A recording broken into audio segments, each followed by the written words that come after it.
সাত রামনগর বিধানসভার উপনির্বাচনকে কেন্দ্র করে সিপিআইএম মনোনীত প্রার্থী রতন দাসের বাড়ি বাড়ি ভোট প্রচার শুরু হয়েছে। আজ সকালে তিনি রামনগর এলাকায় বাড়ি বাড়ি ভোট প্রচারে গিয়েছেন। এদিন ভোট প্রচারে বের হয়ে সাংবাদিকের মুখোমুখি হয়ে তিনি আশা প্রকাশ করেন, এই এলাকা থেকে দুহাত তুলে মানুষ আশীর্বাদ দিচ্ছে। এদিন তিনি বলেন, দীর্ঘদিন সাত রামনগরে বিধায়ক ছিলাম। মঙ্গলবার জনগণের সেবা করার জন্য সিপিআইএম পুনরায় আমাকে প্রার্থী হিসেবে বাছাই করেছেন। এদিন তিনি বিজেপির বিরুদ্ধে সুর চড়িয়ে বলেন, নরেন্দ্র মোদীর নেতৃত্বে বিজেপি সরকারের উপর মানুষের অপরিসীম ক্ষোভ রয়েছে, সেক্ষেত্রে এই সরকার ব্যর্থ।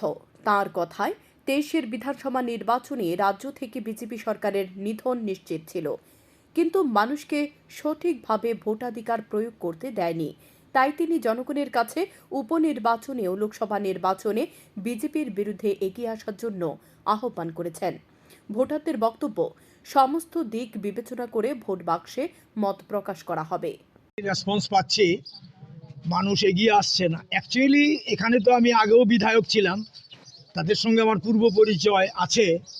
আবার আসার সুযোগ হয়েছে, আমার পার্টি সিপিআইএম আমাকে প্রার্থী হিসেবে উপনির্বাচনে এখানে দাঁড় করিয়েছে মানুষের কাজ করার জন্যে। আমাদের কমরেডদের সঙ্গে নিয়ে আজকেই প্রথম বেরিয়েছি এবং সাড়া পাচ্ছি, মানুষ এগিয়ে আসছেন। কারণ এই সরকারের উপরে, এখানে যে আছে বিজেপি সরকার, এই সরকারের উপরে মানুষের খুব সীমা নেই, অপরিসীম খুব। নানা কারণে সর্বক্ষেত্রে এই সরকার ব্যর্থ। একটা যেই সরকার কাজ করতে পারে না, ব্যর্থ, এই সরকারের একমাত্র হাতিয়ার থাকে মিথ্যাচার আর সন্ত্রাস, গণতন্ত্র নিধন।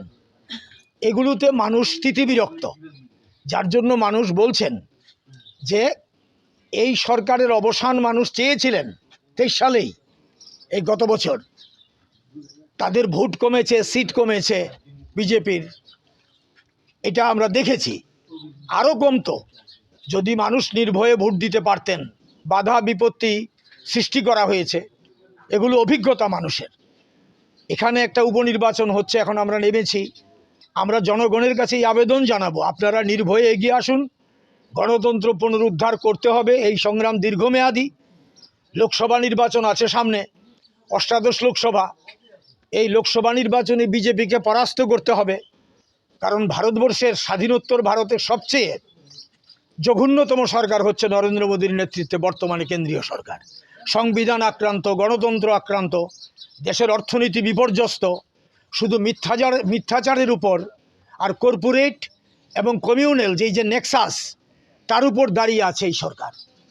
এখানে ভীতির পরিবেশ সৃষ্টি করেছে কেন্দ্রীয় সরকার, রাজ্য সরকার।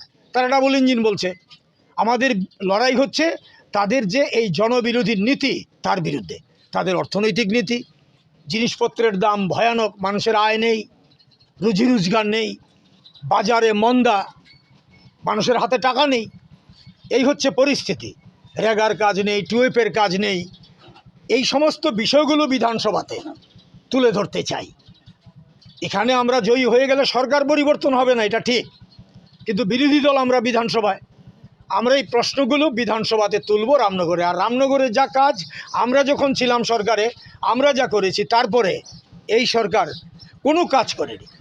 আপনারা দেখুন গোটা বিধানসভা কেন্দ্র ঘুরে যে এই সরকারের আমলে একটা কাজ করেছে কিনা। একটি কাজও করেনি এই এলাকার মধ্যে। এই সরকারের বিধায়ক যিনি ছিলেন, তিনি বা এই সরকার, সব বামফ্রন্ট আমলের যা ছিল তাই এখন ভেঙে ভেঙে পড়ছে। এগুলো মেরামত পর্যন্ত ওরা করতে পারে না। রাস্তাঘাটের অবস্থা দেখুন, সব আমরা করেছি। গোটা এলাকার উন্নয়ন আমাদের সরকারের সময়। এই বিষয়টা মানুষের স্মৃতিপটে আছে। আমরা এই কথাটাই মানুষের কাছে বলছি, অভিজ্ঞতার ভিত্তিতে কাস্তে হাতুড়ি তারকা চিহ্নে আপনারা ভোট দিন, রামনগরে বামফ্রন্টের প্রার্থীকে জয়ী করুন। অ্যাট দ্য সেম টাইম লোকসভাতে আশিসবাবু দাঁড়িয়েছেন, কংগ্রেসের প্রার্থী, তাকেও ভোট দিয়ে জয়ী করার আবেদন আমরা সিপিআইএমের পক্ষ থেকে, বামফ্রন্টের পক্ষ থেকে করছি। একসঙ্গে দুটো ভোট হচ্ছে রামনগরে, আর অন্য জায়গায় একটা ভোটই হবে।